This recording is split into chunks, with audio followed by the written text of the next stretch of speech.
definition is nothing but a dilated tympaniferous tubules, which is surrounding these testicles, and due to its dilatation, various pathological events happen, and that is why it causes infertility. So, uh, just a diagrammatic representation how these are the normal veins should be less than 2 millimeters. Usually it is around 1.2, 0.8 to 1.2 millimeters. Okay. So when it dilates to more than 2 millimeters is when it causes pathological problems.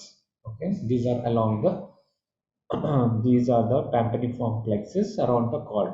So around the spermatic cord and above the testicles, these veins gets dilated, and due to that, what all happens usually? So it is not just the dilatation, there will be reflux of the blood flow, means there will be pooling of the blood.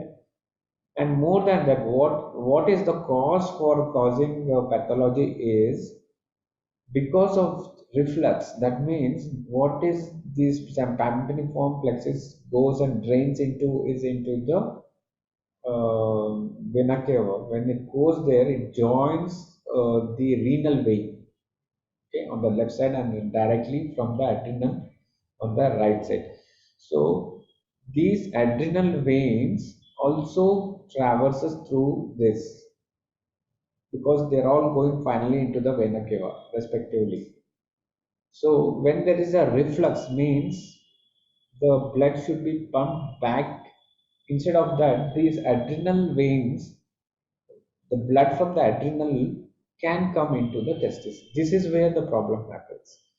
These adrenal metabolites causes constriction of these arterioles into the testis, and because there is a reflex of adrenal amines and so on, it causes hypovolemia of these because there's constriction of arterioles, and that causes decrease in the blood flow to the testes. And now it is known that huge varicocele will cause testicular atrophy. So although so many years we were thinking that pulling of blood that causes high temperature and that causes all these changes, but now they have found out it is the metabolites of the adrenal which are refluxing into the testes, and these are causing constriction of the arterioles and decreased blood flow to the testes, and that is why the testicular function is hampered. So now why I told all this is to tell you the importance of subclinical varicocele. So it may not be big enough where you can feel it, but when the scan tells that there is a reflux, means whatever size it may be, when there is a reflux, the metabolites come and it causes arterial constriction. So it definitely, whether it is 1 millimeter, 2 millimeter, 3 millimeter, doesn't matter. As long as there is a reflux, the metabolites reach the testes and causes testicular dysfunction. So that's why the recently we have to deal with even subclinical varicocele. The earlier thing was if it is more than 3 millimeters, you have to operate, otherwise no. Now all this is gone. Any varicocele, any degree should be tackled either temporarily with medicines or permanently with surgery. Okay. So I will not say about these are all old guidelines, only varicocele which is palpable and all those things were earlier. But now anyone suffering from infertility and diagnosed to have varicocele should be treated. Okay. In the ultrasound, this is how you see. What we see is, the direction, depending on the direction of the blood flow, the red and the blue color is seen.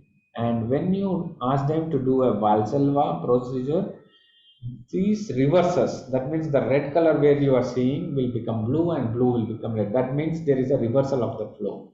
That is how you diagnose there is a reflux happening. And once there is a reflux, that means it is going to bound to affect the testis. So treatment earlier, surgery was still debated whether surgical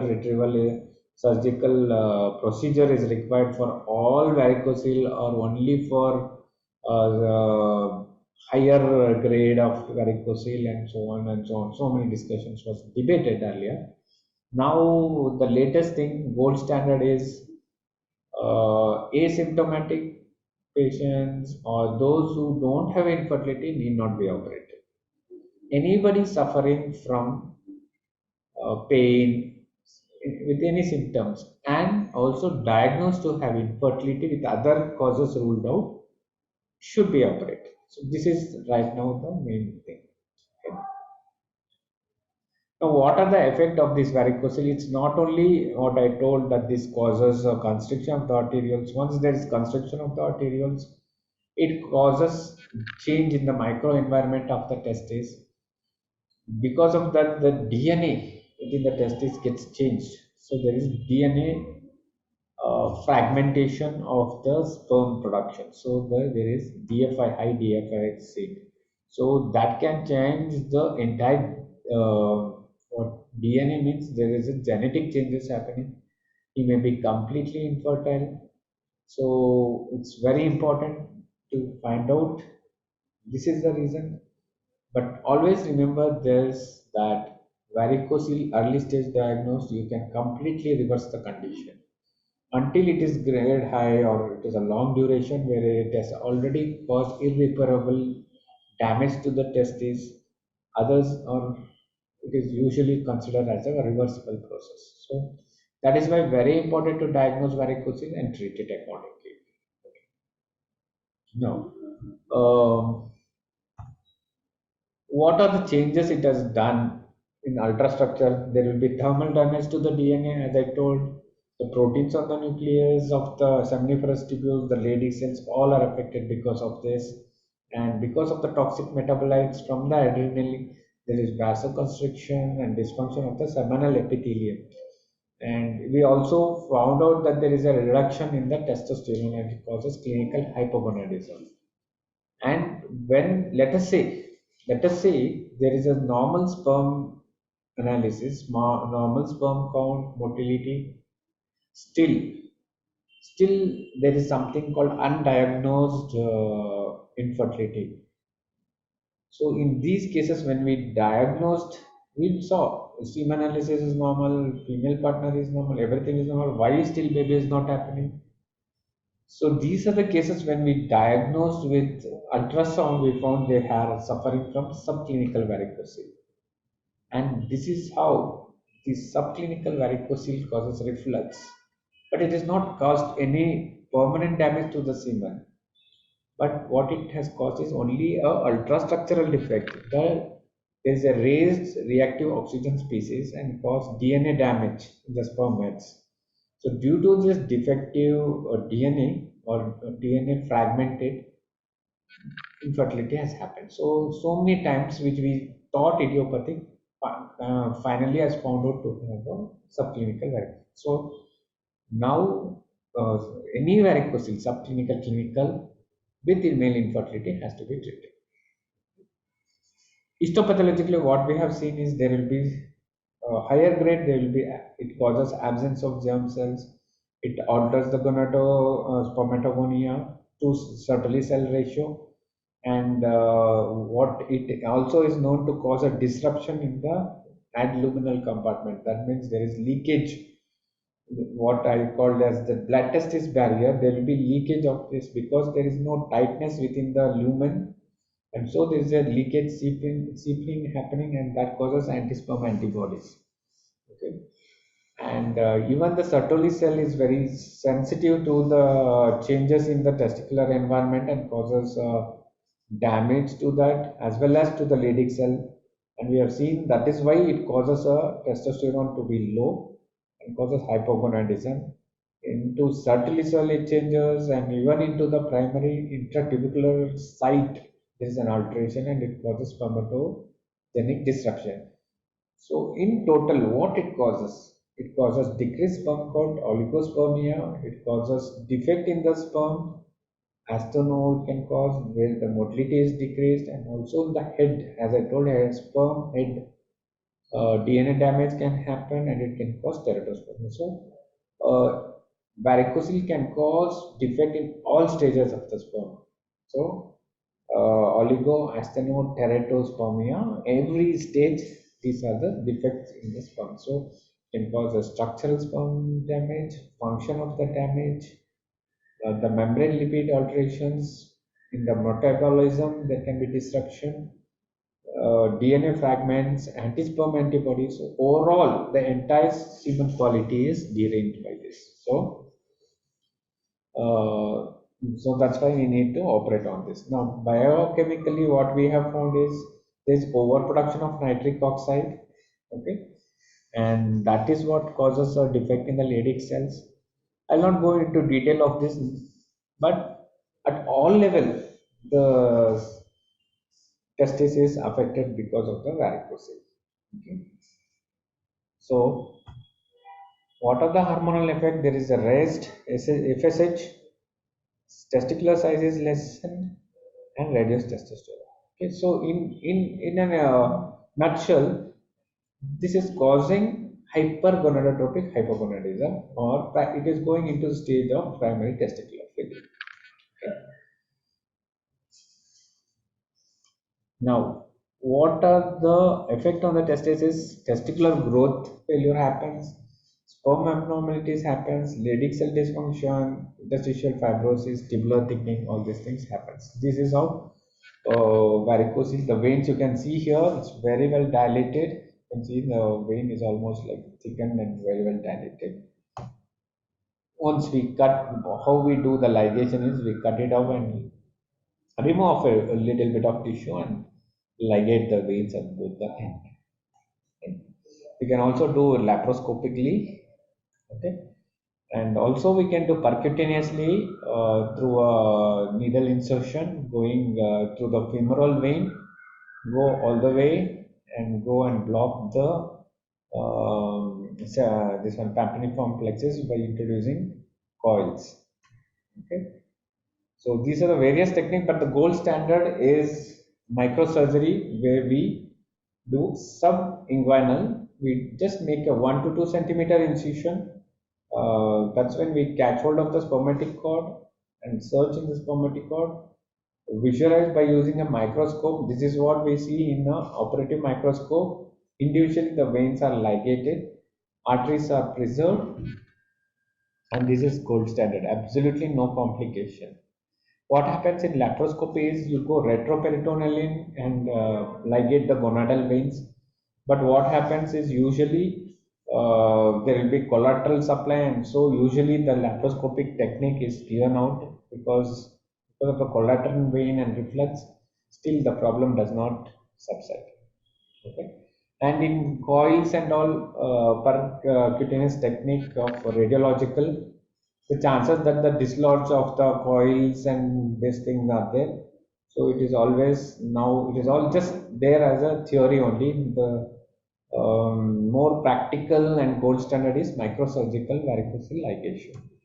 Okay. So varicocele effect, we have seen improvement in semen parameters. Not always. Let us say the sperm is already damaged, the tissue, testicular tissue is already damaged because of long-standing varicocele.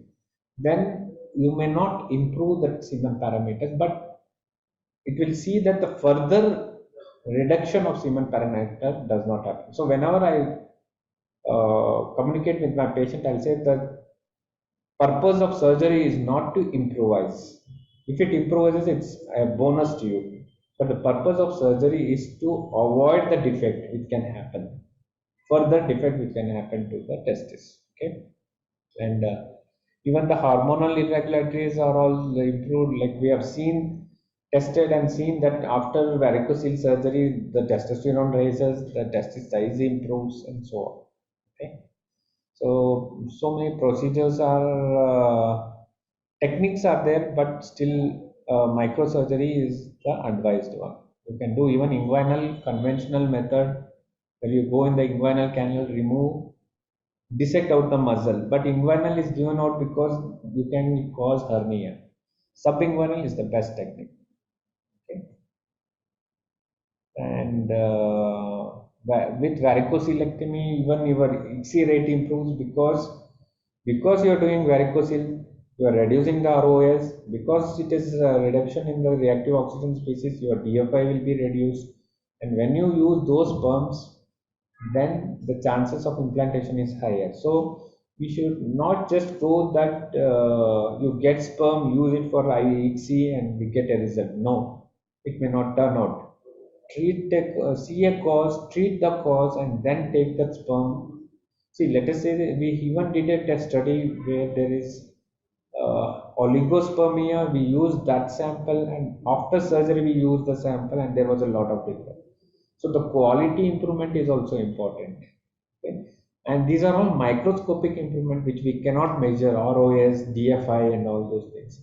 So what I would say is whenever you see any pathology like varicocele, treat it, and then you can see if there is improvement, or if there is no improvement, do the further things. At least there will be some improvement, not in the count, at least in the quality of the sperm, and your success rate will also increase. That is the long-term management of varicocelectomy.